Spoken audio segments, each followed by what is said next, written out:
Supermodel Linda Evangelista achieved one of the most dazzling careers in the fashion world during the 1990s, becoming synonymous with glamour and the jet-set lifestyle. Evangelista reigned supreme on the runway, gracing fashion shows across the globe alongside fellow icons Naomi Campbell, Cindy Crawford, Christy Turlington, and Claudia Schiffer. She also starred in major ad campaigns for brands like Clairol, Chanel, and others. However, her time in the spotlight abruptly ended 6 years ago when she revealed that a cosmetic procedure had left her permanently deformed. After opening up about her trauma in 2022, Evangelista stepped back into the public eye.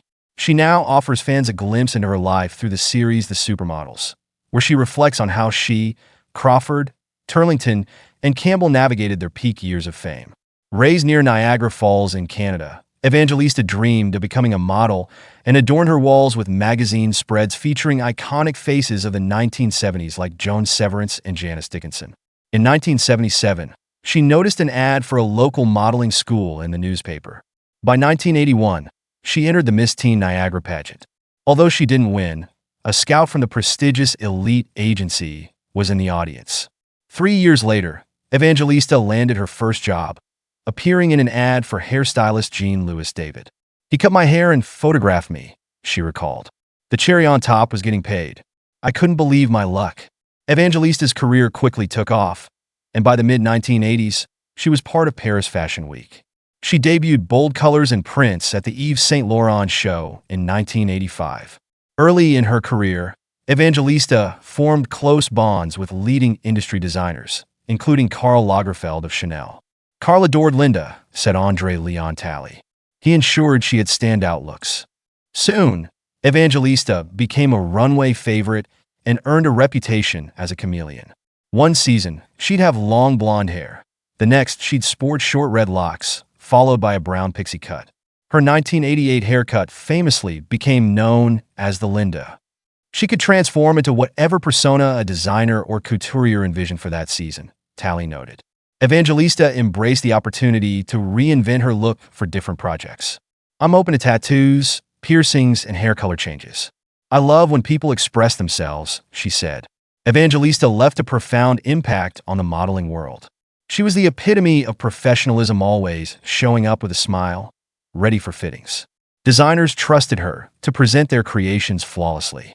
In 1990, Evangelista famously declared, "I don't wake up for less than $10,000 a day." Today, she reflects on that statement with regret. "I was living my dream, but I shouldn't have said those silly things that could hurt people." Evangelista, Crawford, Campbell, and Turlington often shared the runway, forming a unique bond. Crawford once described Evangelista as a mentor who guided her through the Paris fashion scene. "She used to drive us around in her tiny red car, which she called Petunia." In September 2017, reminiscing about the supermodel era of the 1990s, Crawford, Schiffer, Helena Christensen, and Campbell unexpectedly reunited on the Versace runway. Evangelista, however, was absent, still grappling with the physical and emotional trauma caused by a cosmetic procedure gone wrong in 2015. Evangelista's bold and ever-changing hairstyles earned her a $5 million contract with Clairol. In 1992, she strutted down the Prada runway in Milan. "I didn't want to do the Freedom music video. George wore me out," she once said of collaborating with her close friend George Michael. However, walking the Versace runway as his iconic song played in 1991 became a career highlight for her. Michael and Evangelista were later photographed together on the set of his Too Funky music video in 1992 in Paris. For the May 1990 issue of Vogue, Evangelista wore an Emilio Pucci tunic, lycra leggings, and a headband paired with Christian LaCroix earrings. Over her career, Evangelista appeared on more than 700 magazine covers, including numerous editions of Harper's Bazaar and Vogue. She graced the September 1992 cover of Harper's Bazaar, photographed by the legendary Patrick de Marchelier. "Working with Linda was both a joy and a privilege," said Vogue editor-in-chief Anna Wintour. "She was as essential as any photographer or editor in creating memorable images. This was evident every time she stepped in front of the camera or onto the runway. Linda is truly one of the greatest models of all time, if not the greatest." Evangelista captivated audiences with her platinum pixie cut during Dior's Paris Fashion Week show in 1991. She could transform effortlessly, noted her colleague and close friend Crawford. Following the passing of designer Thierry Mugler in 2022, Evangelista paid tribute to him by sharing a photo from one of his Paris runway shows in 1995. One of Evangelista's final public appearances was at the Metropolitan Museum of Art's Costume Institute Gala in 2015. The same year, she began undergoing cool sculpting treatments. She wore a striking red machino gown with a dramatic bow, aligning with the gala's theme, China, through the looking glass. Machino's creative director, Jeremy Scott, had featured Evangelista in two brand campaigns, one in 2014 and another for a fragrance in 2015.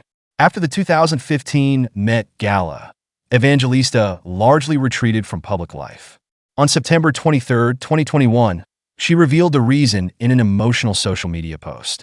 The supermodel disclosed that several years earlier, she had undergone cool sculpting, a fat reduction procedure, which she said left her permanently deformed and unrecognizable. A year later, she spoke about the profound emotional and physical toll of being unable to work. "I loved walking the runway. Now, I'm afraid to run into anyone I know," she shared. In a lawsuit filed in September 2021, Evangelista alleged that cool sculpting, a popular FDA-approved fat-freezing treatment marketed as a non-invasive alternative to liposuction, left her permanently deformed and brutally disfigured due to a rare side effect called paradoxical adipose hyperplasia, PAH, which affects less than 1% of patients. According to the lawsuit, the procedures she underwent in 2015 and 2016 rendered her unable to work, prompting her to seek $50 million in damages from Zeltic Aesthetics Incorporated, Cool Sculpting's parent company. While Evangelista claimed she was not sufficiently warned about the risks, Cool Sculpting denied responsibility, asserting that she had been informed of the potential side effects.